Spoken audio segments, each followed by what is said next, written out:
to the Nexa front lawn for this next session, the travel session. Just before we start, we have another Zomato hot seat giveaway. So if you're in a chair, you might want to look at the back of the chair and see if there's a big red sticker on it. If there is, we have a prize for you here at the front stage. Does anyone have a large red sticker on their chair? Do we have a winner? No sticker. I'll come back to that after the session. I'll start my introductions because the awards alone of these authors collectively is so long, it would take practically the whole session if I were to go into all the details. It's a very illustrious panel with Katie Hickman, Howard Jacobson, Elizabeth Gilbert, Peter Hessler, and Suketu Mehta in conversation with William Dalrymple. The session is presented by Rajasthan Patrika, the Leadership Series. Katie Hickman is a novelist and historian, the author of 9 books, including the best-selling Daughters of Britannia and Courtesans. Her most recent book, She Merchants, Buccaneers and Gentlewomen, British Women in India from 1600 to 1900, is the product of her lifelong interest in India and in women's history. Howard Jacobson won the Man Booker Prize in 2010 for the Finkler Question and was also shortlisted for the prize in 2014 for J. He has won multiple awards for comic writing, and his latest novel is Live a Little. Elizabeth Gilbert is author of Eat, Pray, Love, which has sold over 15 million copies, and several other best-selling books of fiction and nonfiction, including The Signature of All Things and Big Magic. Her latest novel is City of Girls, which takes place in the theater world of New York City in the 1940s. Peter Hessler has been a staff writer at The New Yorker for the past 20 years, where he has focused mostly on China and Egypt. He has been awarded a MacArthur Fellowship and a National Magazine Award. His 5th book, The Buried, An Archaeology of the Egyptian Revolution, was published last year. Suketu Mehta is the author of Maximum City, Bombay Lost and Found, which won the Kiriyama Prize and the Hutch Crossword Awards and was a finalist for the 2005 Pulitzer Prize. He has won the Whiting Writers Award and the O. Henry Prize. Mehta has been published in The New Yorker, New York Times Magazine, Time and Newsweek, and his latest book is This Land is Our Land, An Immigrant's Manifesto. William Dalrymple possibly needs no introduction at this stage. He is the best-selling and multi-award winning author of such titles as City of Jinns, Age of Kali, and The Last Mogul. He won his first award for travel writing when he was 22, and his latest book is The Anarchy, The Relentless Rise of the East India Company. He is, of course, one of the founders and co-director of the Z Jaipur Literature Festival. Please join me in giving a huge, huge welcome to Katie Hickman, Howard Jacobson, Elizabeth Gilbert, Peter Hessler, Suketu Mehta, and William Dalrymple. This session is presented by Rajasthan Patrika, the Leadership Series.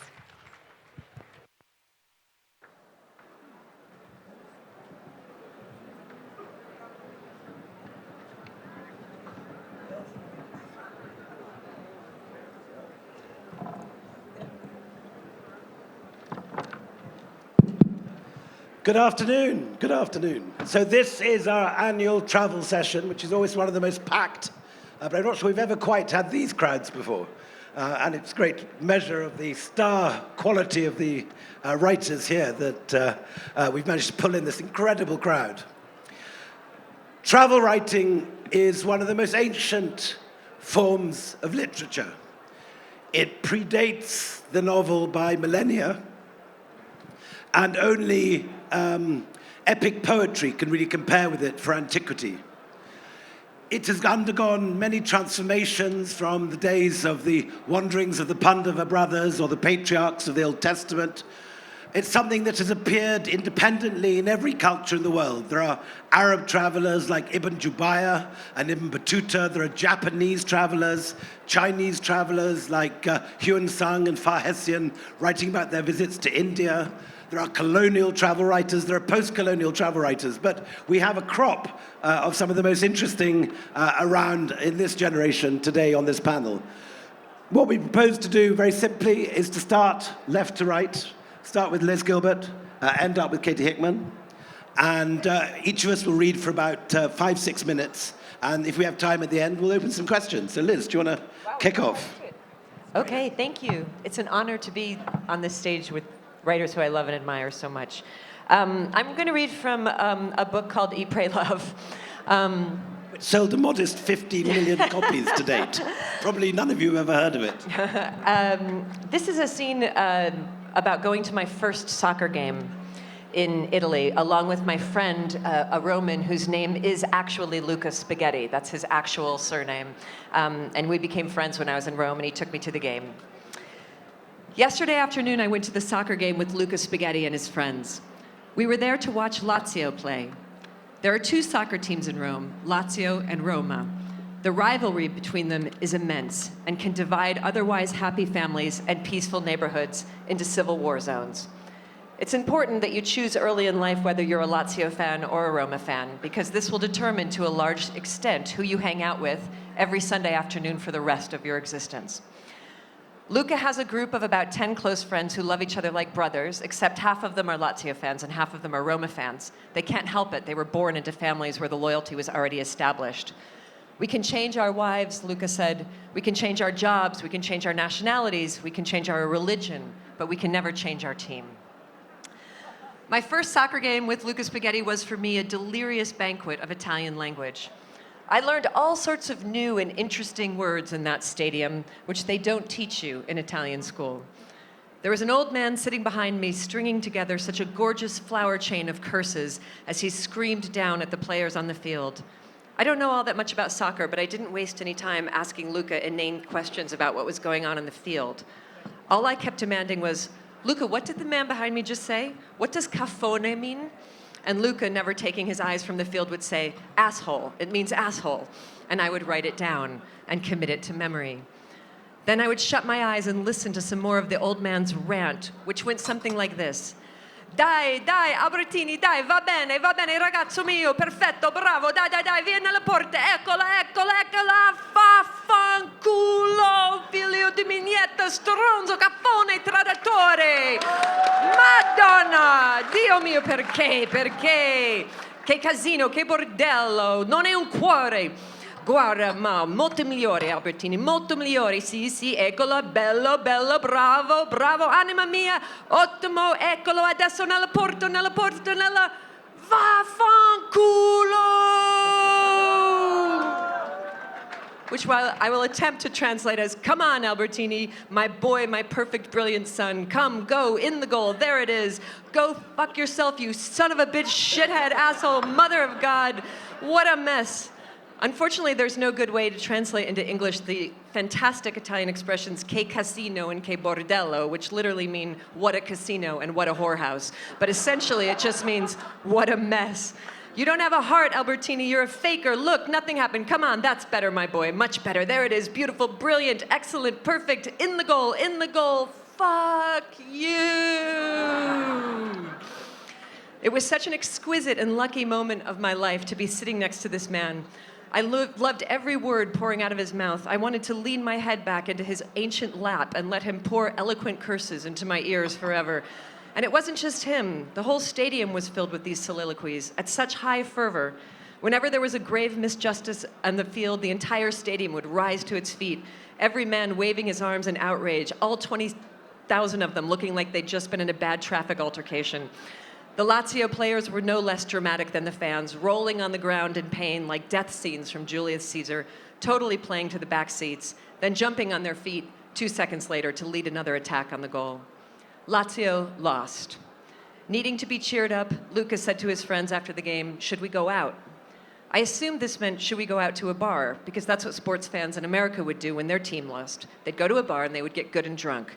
Not just Americans, English would do it, the Australians, the Germans, but not the Italians. Luca and his friends did not go out to a bar to cheer themselves up from the loss. They went to a bakery. A small, innocuous bakery hidden in a basement in a nondescript district in Rome. The place was crowded that Sunday night, as it is every night after the games. The Lazio fans stopping here on their way home from the stadium to stand in the street for hours, leaning up against their motorcycles, dissecting the details of the game, looking macho as anything, and eating cream puffs. I love Italy. Thank you.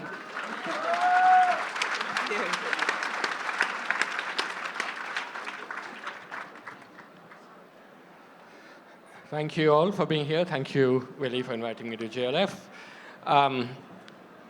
My book is sometimes mistakenly put in the travel section. It's, for those of you who read my book, I've created a new kind of literature. It's the kind of armchair literature that makes you stay in your armchair. I sometimes get letters from people who say, "Dear Mr. Mehta, I have always wanted to travel to Bombay, but then I read your book."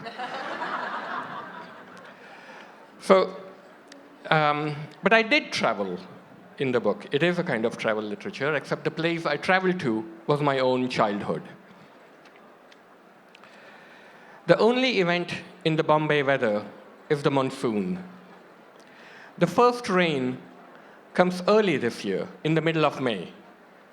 I can smell it coming over the sea. I say to the workman in my flat, "It's going to rain." "Now?" they ask, surprised. "Now. I know that smell." It used to be like this when I was a child. For 4 days, there was thunder. All of us looked at the pale gray sky. Animals and men drew long breaths, felt dry and humid at the same time. Winds came up suddenly, stirred the sleeping dust, and carried it away in little whirlpools. The summer had been hotter, longer than anyone could remember, although they said the same thing at the end of last summer and every summer before that. It's what you say at the cusp. It was the time of the year in which the season of cricket, that game of hot, long summer days, was poised to give way to football, hopscotch, and marbles. We swatted the bat desultorily, bored of the waiting. Day by day, the tension grew in the sky. At times, everything would be covered in the false black. Birds would fly rapidly. We would think they were flying in advance of the storm. So we came out in old clothes to the compound. As we waited, we grew irritable and hit each other, fooled around, played tricks on the weak and the stupid. We let the air out of the tires, wrote obscene doggerel on the walls of the girls' school. The grandmother said, "It is coming for sure." And yet it would not. Farmers and governments grew alarmed. The papers were full of dire predictions. Grass wilted in the playing fields of the girls' school, forbidden to us, so we made it a point to sneak in and play hockey and trample the carefully tended flower bushes. The sea lay supine, exhausted, needing rain to lubricate, replenish herself. We went to the shallows and fished with our palms, catching the minute sea creatures left behind in the suddenly created lakes when the sea retreated from the rocks. The city and the building ran out of water. There was nothing with which to wash bodies or the clothes the bodies had made dirty. There was barely enough to drink. Tankers came from the interior, and all the servants lined up with buckets, paying exorbitant rates for the brackish water, and then splashing half of it onto the thirsty ground, earning them outraged shouts from their mistresses. At night, the exhausted people dreamed of rivers and waterfalls. In the cinemas, they watched the song sequences of the shots of snow in Kashmir and saris wet in manufactured rain, watching the falling, flowing water silently, greedily. They bought and fell asleep to the recorded sounds of oceans and running brooks, clear water over mountain rocks. Then one day you knew. You saw it coming over the sea. There was a powerful wind, and at first, just a shower of dust, a huge hell of a lot of dust, all the dust of the world up and in through the open windows of the buildings. If you were downstairs, you had to stop your games and cover your mouth and your eyes. It entered your hair and your nose, and you were sick of summer. You had been sweating all day, and you could not stand summer for one more second. The clouds passed by overhead at great speed, carrying urgent dispatches from someone unknown to us to somebody whom we could never talk to.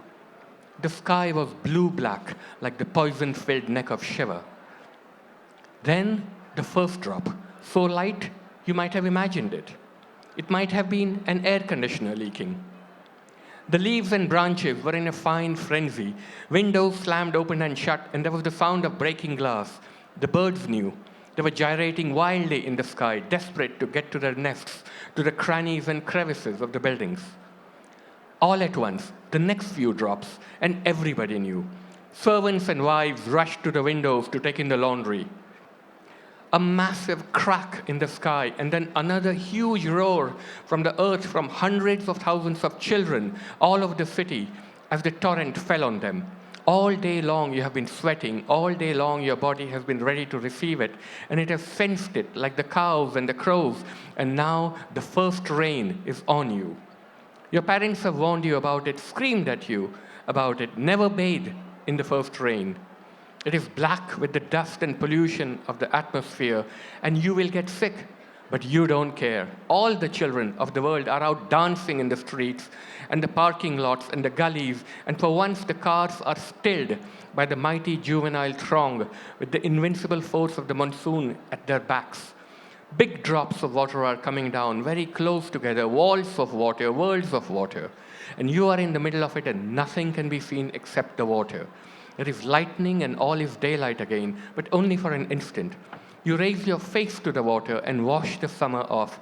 It enters your eyes and nose and mouth and carries away all sin and sorrow with it. When the rain stops, the air is suddenly sweetened. The trees and the shrubs and the weeds have dispensed fragrance into the air. Hundreds of long brown earthworms are crawling out of the softened ground. Bombay will open its windows and the rain-sweetened air will come in, and Bombay will sleep well tonight. And if the first rain is early, you will sleep especially well tonight because you still have 15 days left until the beginning of school. Thank you.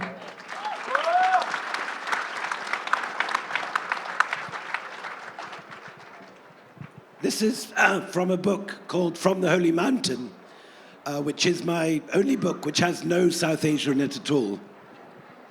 It's a book about the Christian minorities in the Middle East, about the little pockets of surviving Christian sects and churches surviving through Palestine, Israel, Egypt, Lebanon, and across the region.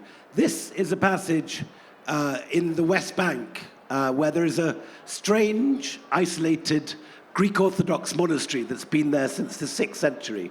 And the monks have preserved their attitudes and superstitions, which have hardly changed since that time. "Look at it," said Father Theophanes, the monastery's tall, gaunt guestmaster, waving a hand at the rocky gorge beneath us. "There it is, the valley of doom, the valley of dreadful judgment." Below us, the monastic buildings of Marsaba fell away in a ripple of chapels, cells, and oratories, each successive layer hanging like a wasp's nest from a ledge on the rock face. Opposite, the top of the cliff wall had turned an almost unnatural shade of red in the last of the evening light. The rock was pitted with caves, each formerly the cell of a Byzantine monk. All were now deserted. "It's very beautiful," I said. "Beautiful?" said Father Theophanes, rustling his robes in horror. "Beautiful? See down there at the bottom, the river. Nowadays, it's just sewage from Jerusalem. But on Judgment Day, that is where the river of blood is going to flow. It's going to be full of Freemasons, whores, and heretics, Protestant schismatics, Jews, and Catholics. More ouzo, please." The monk poured a thimbleful of spirit into a small glass. When I gulped it down, he continued with his apocalypse. "At the head of the damned will be a troop composed of all the popes of Rome, followed by their deputies, the vice presidents of the Freemasons." Are you saying the Pope is a Freemason? A Freemason? He's the president of the Freemasons. Everyone knows this. Each morning he worships the devil in the form of a naked woman with the head of a goat. Actually, I said, I'm a Catholic. Then said Father Theophanes, unless you convert to orthodoxy, you too will follow your Pope down the valley, through the scorching fire. We will watch you from this balcony, he added. But of course, by then, it'll be too late to save you. I smiled, but Father Theophanes was in full swing and clearly in no mood for joking. No one can truly know what that day will be like, he said, shaking his head gravely. But some of our Orthodox fathers have had visions. Fire, fire that will never end. Terrible, terrible fire will come from the throne of Christ, just like it does on the icons. The saints, those who are to be saved, in other words, the Orthodox Church, will fly to meet Christ through the air. But all sinners and non-Orthodox will be separated from the elect. The damned will be pushed and prodded by devils through the fire, down the valley of Josaphat, past here, exactly the route those Israeli hikers took this afternoon, down, down to the mouth of hell. Is that nearby? I said. Certainly, said Father Theophanes, stroking his beard. The mouth of hell will open up near the Dead Sea. Is that in the Bible? Of course, said Father Theophanes. Everything I'm telling you is true. So anyway, we carried on like this for a while. And just before I was leaving, I finally plucked up the courage to ask Father Theophanes, I said, my curiosity finally getting the better of me. I don't understand why you're so obsessed by the Freemasons. Because they are the legions of the Antichrist, the stormtroopers of the whore of Babylon. But, I thought these days Freemasons just held coffee mornings and bridge evenings and that sort of thing. Bridge evenings, said Father Theophanes, pronouncing the word as if it was some sort of satanic ritual. Probably this bridge evening also. But they have many steps. Their main activity is to worship the devil. The final step is to meet with the devil and have homosexual relations with him. After this, he makes you Pope, or sometimes President of the United States. President of the United States? Certainly, said Father Theophanes. This has been proved. All the presidents of the United States have been Freemasons, except Kennedy. And you know what happened to him.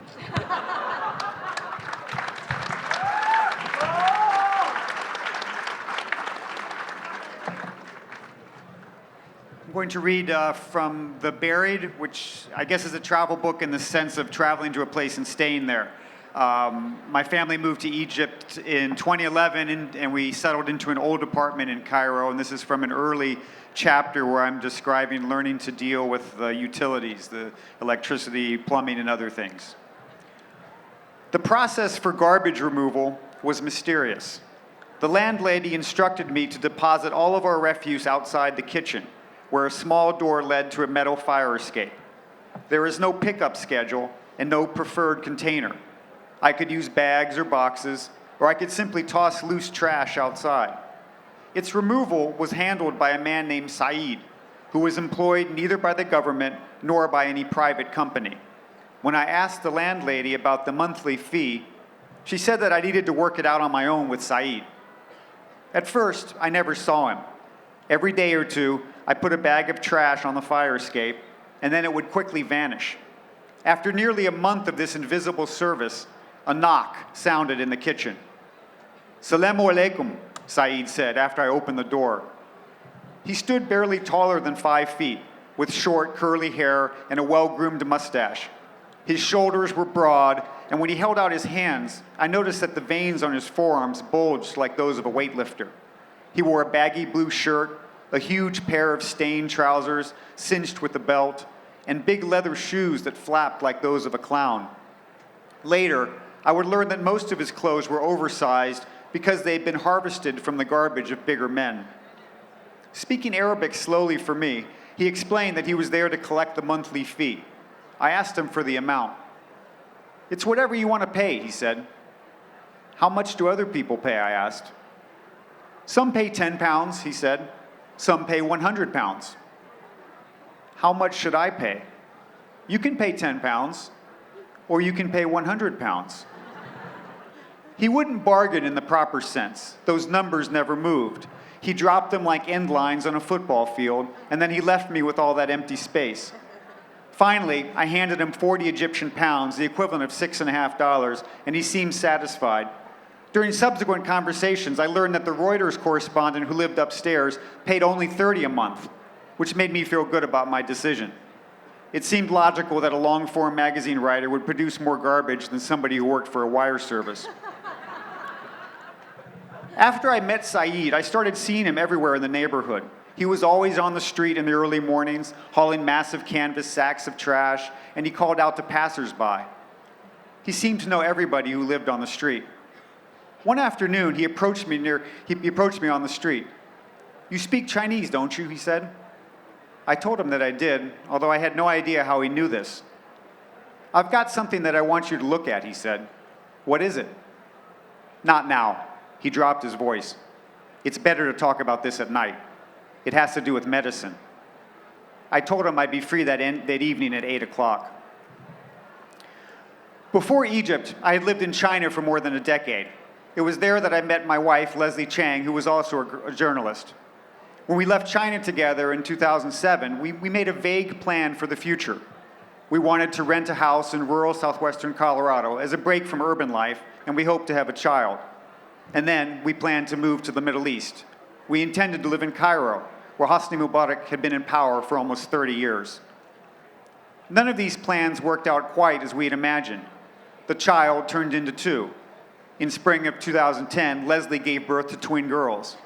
Less than a year later, the Arab Spring began, and Mubarak was removed from office. Friends and family advised us to stay in the States, but we decided to follow through with the move. We applied for life insurance but couldn't get it. The company sent a short letter rejecting us on account of, quote, extensive travel. We visited a lawyer and wrote up our wills. We moved out of our rental house, we put our possessions in storage, we gave away our car. We didn't ship a thing. Whatever we took on the plane was whatever we would have. The day before departure, we got married. Leslie and I had never bothered with formalities, and we had no desire to organize a wedding. But we had heard that if a couple has different surnames, the Egyptian authorities sometimes make it different to acquire joint residence visas. So we drove to the Uray County Courthouse in southwestern Colorado, where we were issued a license. I shoved the license into our luggage. The next day, along with our 17-month-old twins, we boarded the plane. Neither Leslie nor I had ever been to Egypt. At 8 o'clock sharp, the bell rang. When I opened the door, Saeed reached into a pocket and produced a small gold box decorated with red calligraphy. The Chinese text was elegant but evasive. It described the contents of the box as, quote, health protection products that, quote, promote development and power. Inside the box, a sheet of pills was accompanied by a page of instructions in English. The words reminded me that sometimes the Chinese are at their most expressive when they use English badly. The text said, 2 pills at a time whenever necessary. Before fucking make love 20 minutes. Where did you get this, I asked. In the trash, Saeed said, from a man who died. He explained that the man had been elderly and his sons had thrown away all the possessions they didn't want, including the pills. Many of these things were mishkwaisa, Saeed said. Not good. I asked what he meant by that. Things like this. He sketched in the air with a thick finger, and then he pointed below his belt. It's electric, he said. It uses batteries. It's for women. This kind of thing isn't good. But talking about it seemed to make Saeed happy. He grinned and told me that the elderly man's trash had also contained a large collection of pornographic magazines.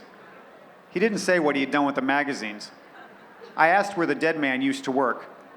He was an ambassador. Saeed's tone was matter of fact, as if this were a job that routinely involved the accumulation of pornography and Chinese sex pills. I wasn't certain that I understood, so I asked him to repeat the word, safir. He was in embassies overseas, Saeed explained. He was very rich. He had millions of dollars. He had $4,044 in his bank account. The precision of this figure caught my attention. How do you know that, I asked. Because it was on letters from the bank. I made a mental note to tell Leslie to be careful about the things she threw away. Saeed asked me about the Chinese medicine's instructions for use, and in broken Arabic, I did my best to translate the part about waiting 20 minutes before fucking make love. He said something about selling the pills, but the way he asked questions made me think he was more likely to use them himself. I checked the ingredients. They were listed as white ginseng, pilose antler, longspur epimedidium, etc. The etc. was slightly unsettling. What in the world might be the next logical ingredient in this series? But such medicines are common in China, and I decided there probably wasn't any risk. I had a feeling it wouldn't be the first time Saeed ingested something he found in the trash. Thanks.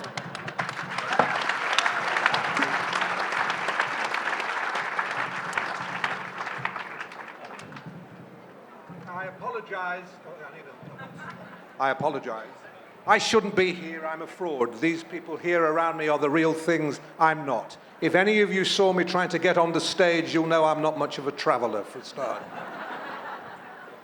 When I told my mother is still alive, and when I told her I was coming here, she begged me not to come. She said, "Where is it you're going again?" I said, "I'm going to India." She said, "India? Where is India?" I said, "India is in, well, it's in India." She said, "Will there be Indians there?"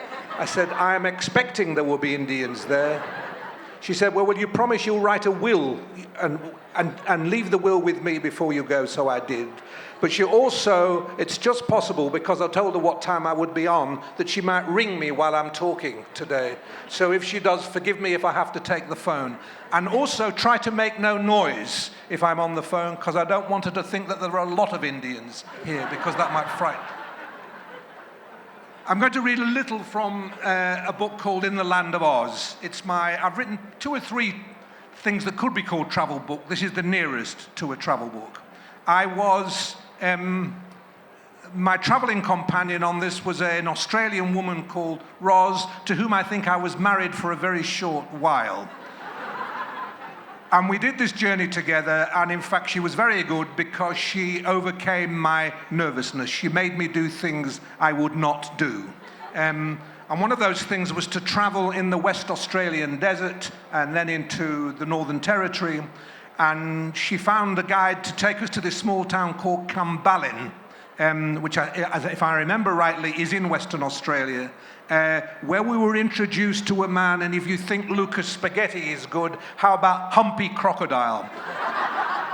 He really was called Humpy Crocodile. And when I asked him what he did for a living, he said, "I hump crocodile." But it wasn't hump crocodiles in one sense. He actually meant he wrestled crocodiles. And there were photographs of him on the wall strangling crocodiles. The house that he took me to, which was his house, was terrifying. There were spiders and snakes crawling about the room. There were frogs jumping from the ceiling. And when he settled us down to sleep, he said, "You can sleep here." There was no bed, it was just the floor. It was a filthy floor. And then he said, "Good night," and then he came back again into the bedroom and said, if there's a knock at the door, don't answer it, it might be a crocodile.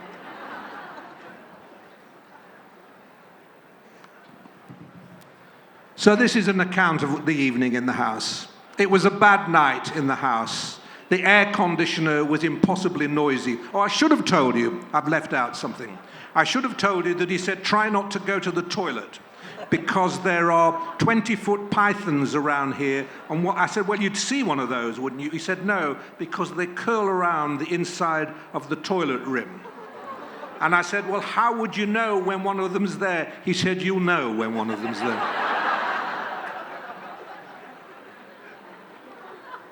A bad night in the house. The air conditioner was impossibly noisy, but we couldn't consider trying to sleep without it. It seemed unreasonable of Roz, that's the Australian woman to whom I might have been married. It seemed unreasonable of Roz to me to consider trying to sleep at all. I believe that she owed it to me, since outback travel was her idea, to sit up all night and guard me on python watch. I woke up in the middle of the night and saw something vile suspended from the ceiling. I closed my eyes, but whenever I opened them, it was still there. A long brown thing swaying with some kind of diaphanous sac, a breeding place for more of the same, appended to its tail or underbelly. The fact that I was unable to recognize it or know whether there was another such creature like it in the whole of nature only made it the more disgusting. I thought of George Gray, the 18th century traveller, sitting on a rock in this frightful alien land, contemplating the ruin of his once proud expedition. The dead ponies, the parched dogs, the appalled, convulsive men, when suddenly, in his words, a curious, misshapen mass came advancing from some bushes with a novel and uncouth motion. And I remembered how this turned out to be a boa constrictor crushing a kangaroo in its teeth. Well, something equally novel and uncouth, something equally horrifically Australian, swung down from the ceiling a mere 3 feet above my defenseless head. Out of pure terror, I willed myself to sleep. When I woke in the morning, I was wrapped around in the single sheet that had covered us as in a cocoon, and I was glued by the sheer exudations of bodily fear to the person who had got me into this. Above me, still swaying lightly in the airflow from the conditioning unit, was a wire flex and the brown plastic fitting of the electric light attachment. This vile diaphanous sac was the light bulb.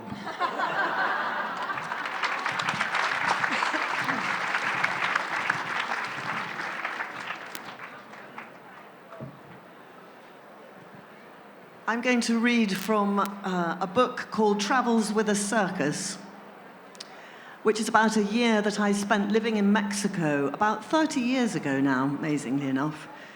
And while I was there, I joined a very small family traveling circus, the name of which was Circo Bells. And for some bizarre reason, they took their name from the bottle of whiskey, Bell's whiskey, apostrophe and all. I have no idea why they did this, but this was the little circus that I joined.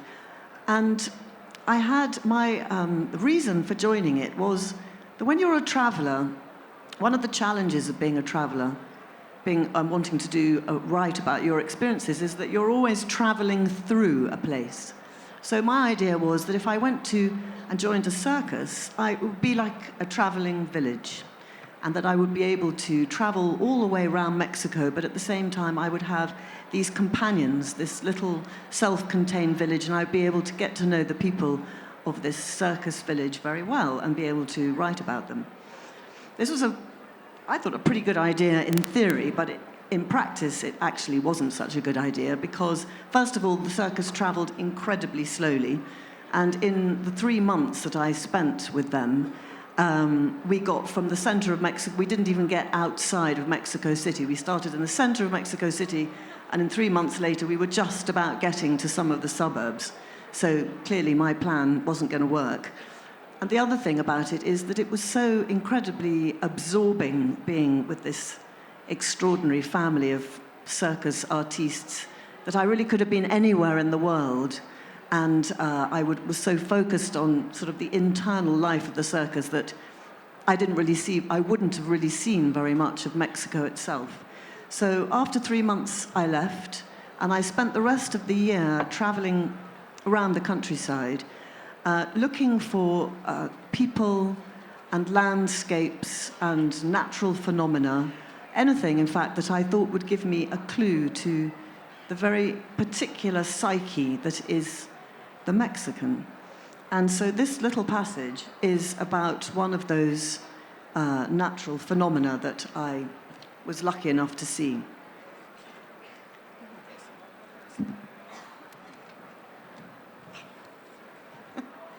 It's much more complicated when you have to wear glasses. No, it's all right, thank you.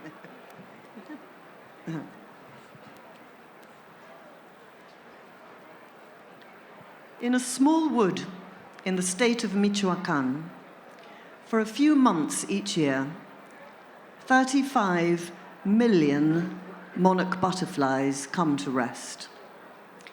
I went there with Tom, he was my travel companion, very early in the morning. At first, the wood was just like any other wood. There were many butterflies around, it was true. All monarchs, with their distinctive bright orange wings, but in nothing like the numbers that we'd been led to expect. We'd been walking up through the wood for some time when we came to a grove of about 20 pine trees on the hillside. Unlike the clean, spare branches and trunks of the other trees in the wood, these trees were suffering from some kind of fungal growth. A strange, brown, cobwebby substance hung from their branches and stuck to the sides of the trunks. In places, the growth was so thick that the branches, even the thickest, strongest ones, sagged beneath their weight. Apart from a few orange butterflies languidly flitting in the watery morning light, the wood was utterly silent and still.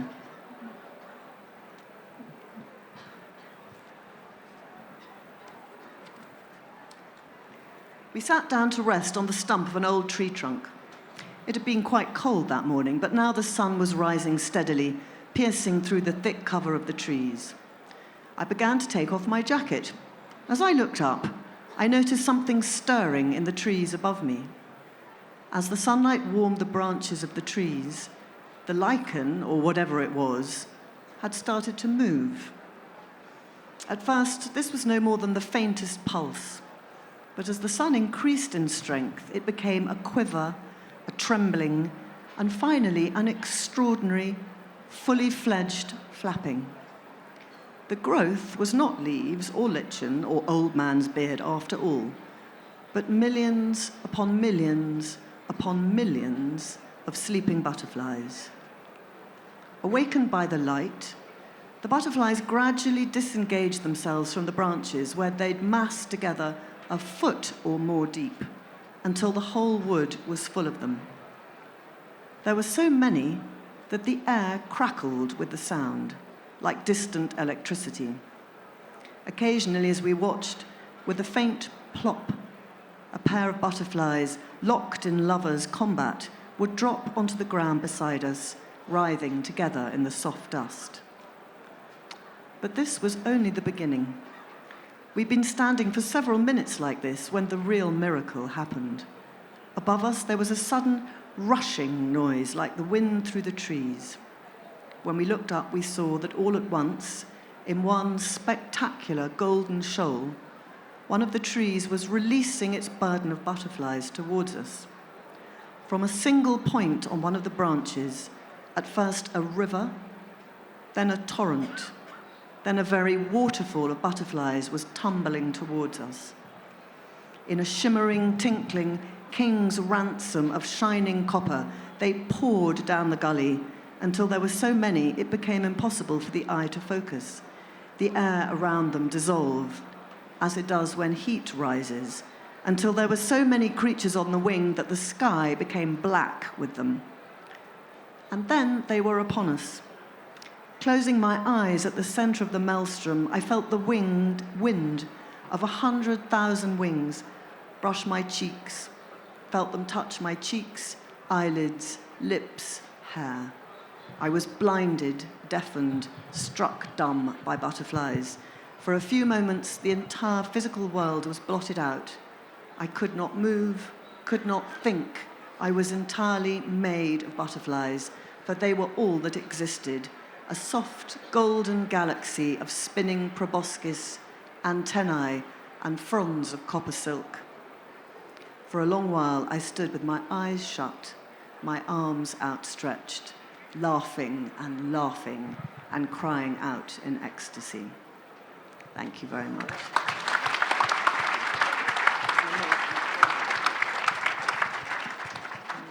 I'd love to ask you all individually about your methodology, about how you actually get to write these books. Maybe start with Suketu. You were actually living in Bombay for a considerable period. when you were researching Maximum City.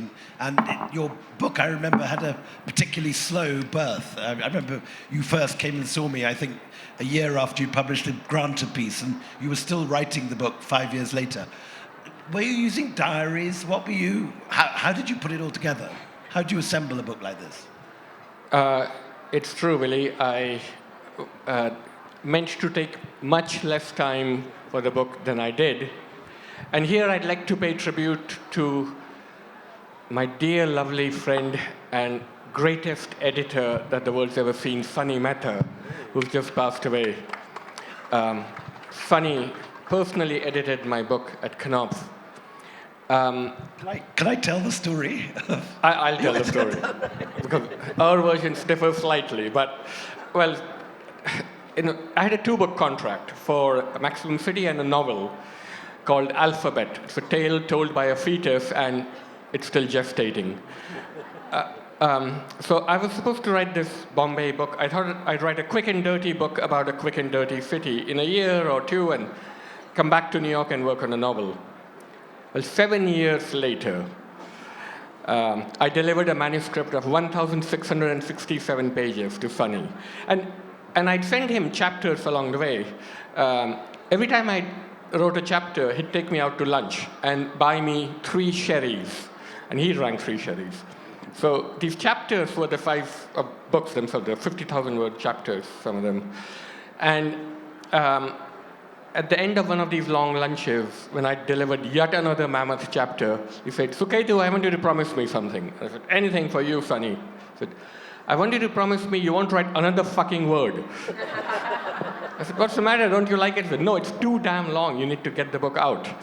So the way I did the book was interesting. You know, I'd go to interview all these gangsters, let's say Hickman and people in the D Company, and I'd go with a laptop, which in the late 90s was still a novelty. And I'd go into a room full of these gangsters and bring out the laptop, and they would look at the laptop and be like, "Oh, you know, we got a job to steal someone's laptop last week."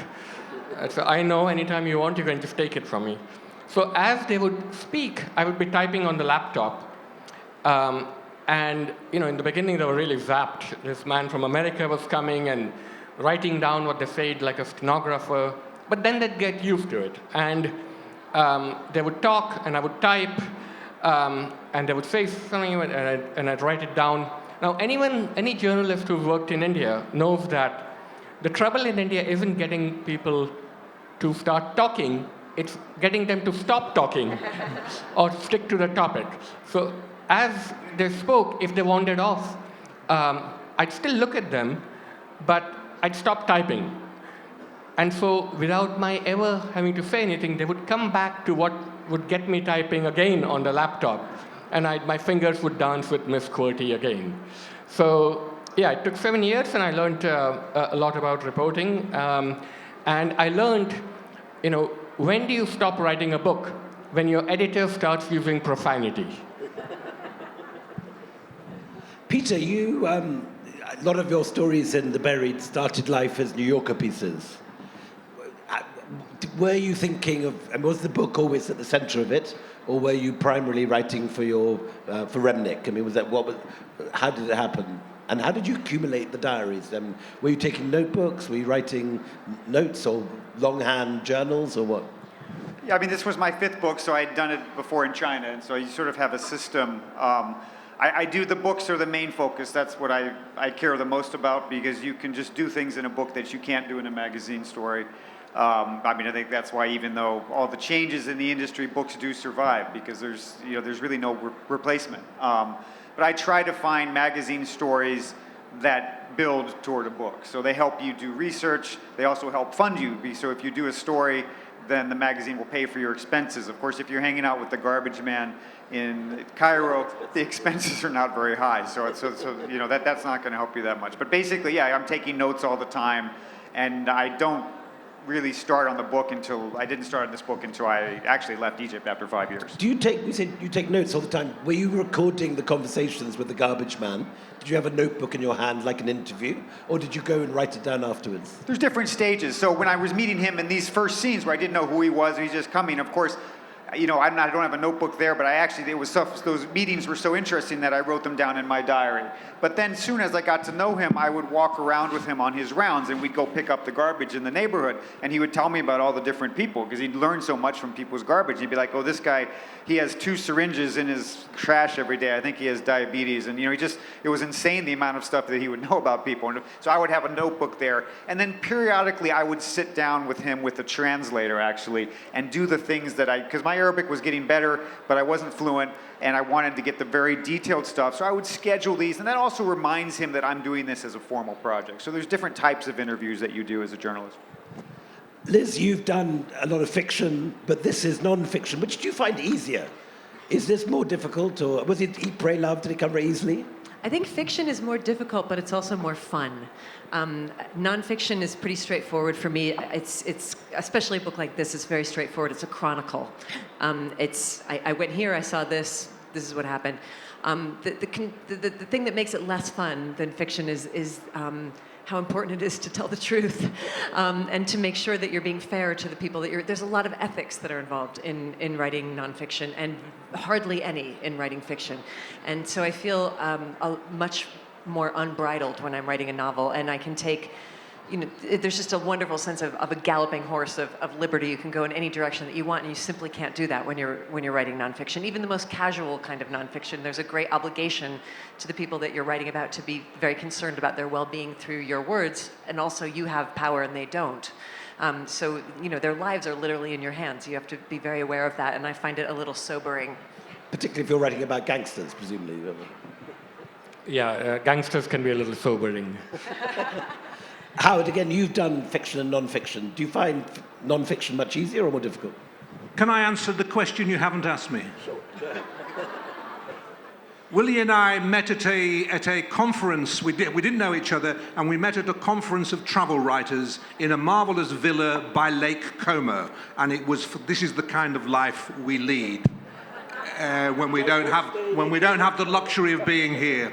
And we met several other travel writers, and that very question, how do you prepare for your book, was asked of a particular American travel writer who was a long, lean, rangy cowboy of a travel writer, really. And he said, well, look, I work at a zoo.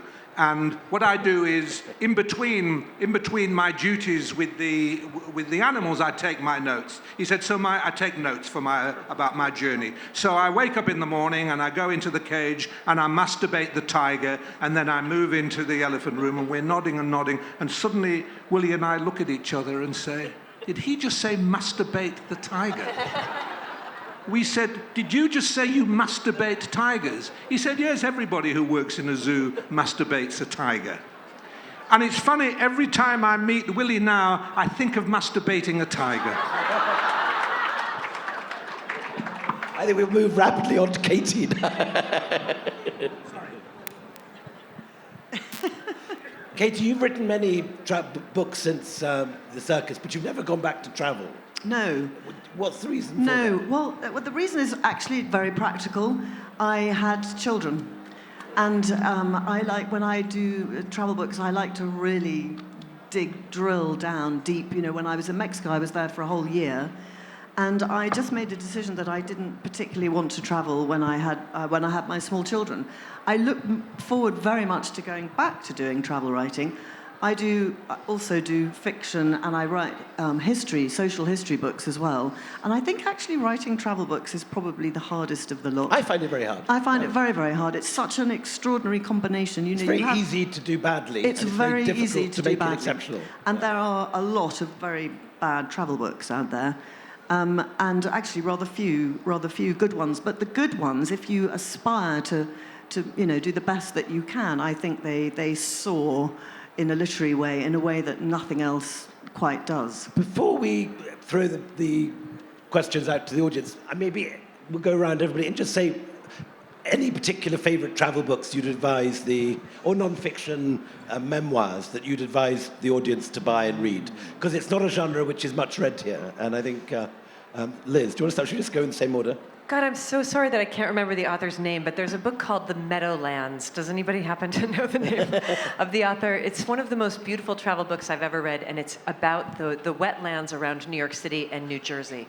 The history of them, gangsters dumping bodies there, the wildlife there, everything that we ignore when we're driving over them to go to JFK and LaGuardia and Newark Airport. I guess Newark Airport, not JFK and LaGuardia, but I'm so John Sullivan, I think, is the name of the author. But beautiful, fantastic, one of those great kind of micro-detailed worlds that you would never have heard about, and then your world is never the same for having read it. Suketu, did you have a favorite travel book or anything you modeled Maximum City on? Well, there's a travel book and a nonfiction memoir, since you mentioned both, that I'd like to plug. And the travel book is A.J. Liebling, the great New Yorker writer. He wrote a book about eating in Paris between the wars. It's called Between Meals. And it'll make you laugh and be hungry at the same time. It's a spectacularly well-written book. And for nonfiction memoirs, I think the greatest nonfiction memoir to have come out of our part of the world in recent years is Sonali Deraniyagala's memoir, Wave. Sonali is a woman who is a development economist who went back to Sri Lanka with her husband and 2 young children and her parents. They were at a beach resort, and the sea rose 40 feet and took away all the people she loved, all at one fell swoop.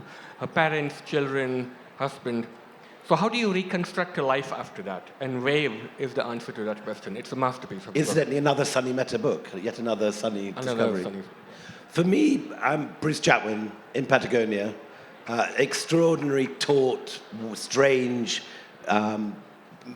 metallic in its brilliance. It's this sort of in Patagonia. If you read one short travel book, it's 120 pages. In one of the early reviews, I think Paul Fussell said what Ulysses is to the novel, in Patagonia is to the travel book. I often like travel books that combine reporting and reportage with the travel element, and I like John McPhee's Coming Into the Country, a book about Alaska, and it's just beautifully structured, especially one section where he's taking a canoe down, or a raft down a river and describing the landscape and the bears and all these other elements of this amazing place. Howard? I'd like to say it's by the American writer who wrote about masturbating the tiger, but I can't remember his name or the name of the book. But whenever I'm in a bookshop in a strange place, I go in and I say, do you have a book about masturbating tigers, please? And you know, in 20 years, I've had no success. I've never been arrested either. It's strange. But otherwise, D.H. Lawrence's Twilight in Italy.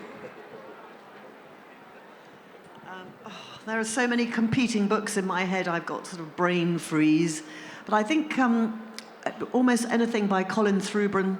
I think Behind the Wall, the book he wrote about China, is the one that probably sticks in my mind most, because he has such an extraordinary way, such an extraordinarily oblique way of coming at any particular situation. So it makes ordinary things seem extraordinary. And it's just through his incredible powers of observation, but anything by Colin, really. I think we have 5 minutes for questions, so please, anyone, shove your hand up quick. Gentleman there. Thank you. Thank you, yes. My name is MP Prabhakaran. I write books which nobody reads.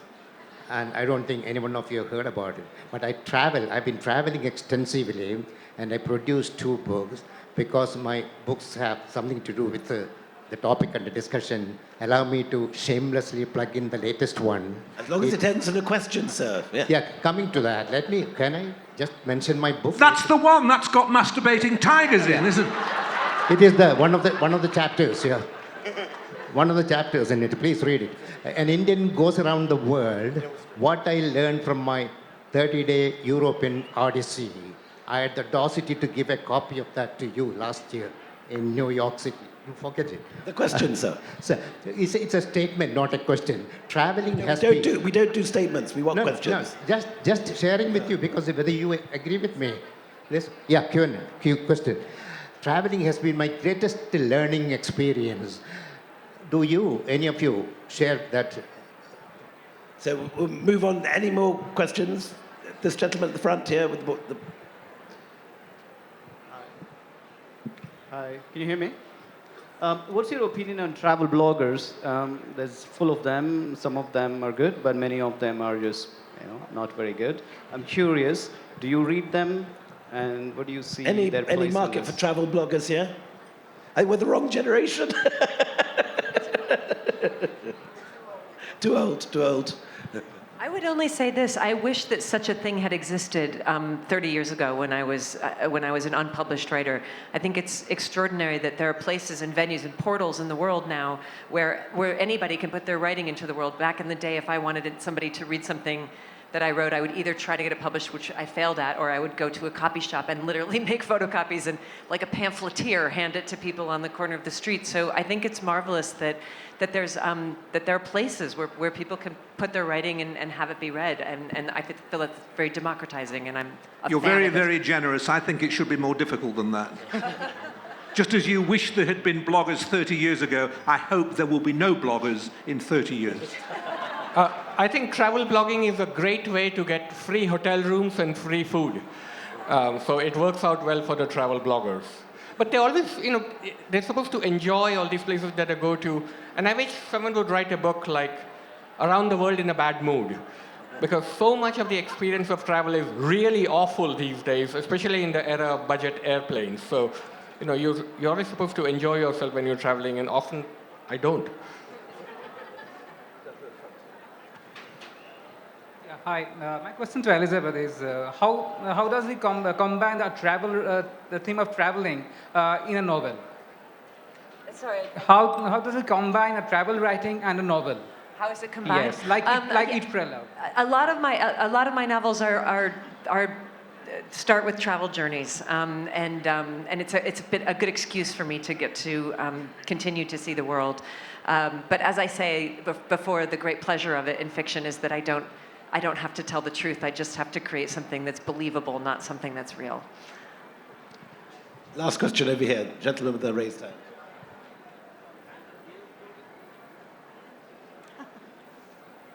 So it seems to me that good travel writing is a balance of observation and introspection, and understanding how you feel about the scenes you're seeing. How do you get that balance right, and how do you think the best travel books do it? I'd say trial and error. I'd say that is, it's hard writing a good travel book, and you just have to, launch yourself onto the page and edit yourself constantly, and until you are happy with the result. I don't think there are any fixed rules for doing it. I think it's a constant process of trial and error, and the more you do it, hopefully the better you get. Also, read it out loud to yourself. When you get bored, you know when to cut. Hearing your own prose it shows up the errors very, very quickly. Any other advice? Maybe one last one. This lady here, and then we'll close. Yeah, you, the lady standing up. One microphone, sorry.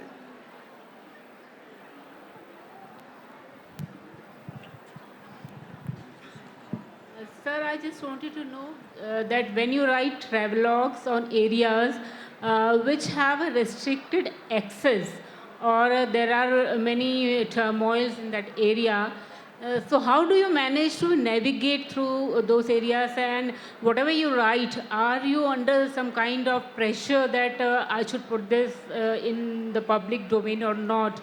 Or if you want to have some information, are you able to contact all those agencies through which you can get the authentic information? Yeah.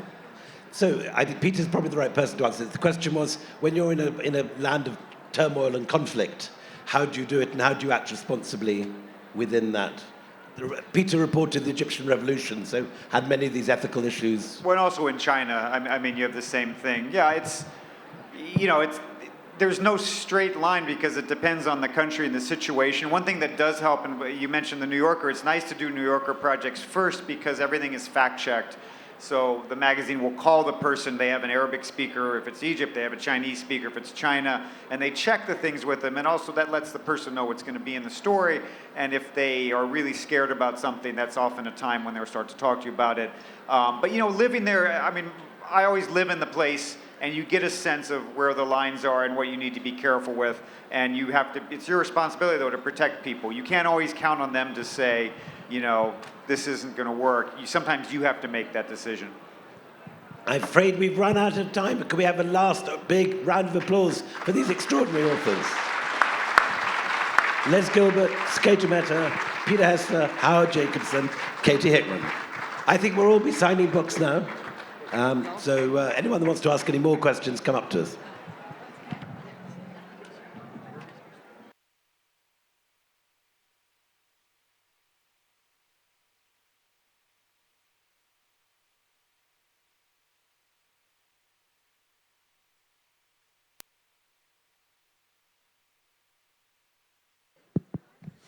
Once again, please join me in thanking Katie Hickman, Howard Jacobson, Elizabeth Gilbert, Peter Hessler, Suketu Mehta, and William Dalrymple for the travel session presented by Rajasthan Patrika, the Leadership Series.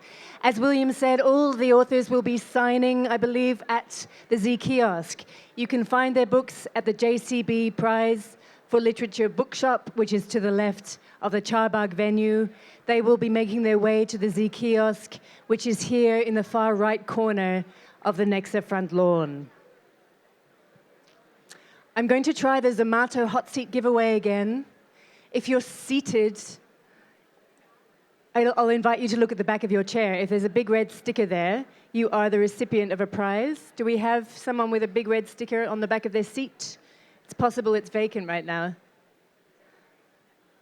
No one? Okay, I'll come back to that later. We have a winner. Congratulations, our volunteer will give you a goodie bag from Zomato. And we'll do a very quick turnaround here on stage at the Nexa front lawn. We're going straight into the Ojas Art Award, which is an annual fixture here at the Z Jaipur Literature Festival. And this year, the Ojas Art Award will be presented by Abhijit V. Banerjee, co-winner of the Nobel Prize for Economics in 2019. We'll be going into the award in just a few minutes. Thank you for your patience.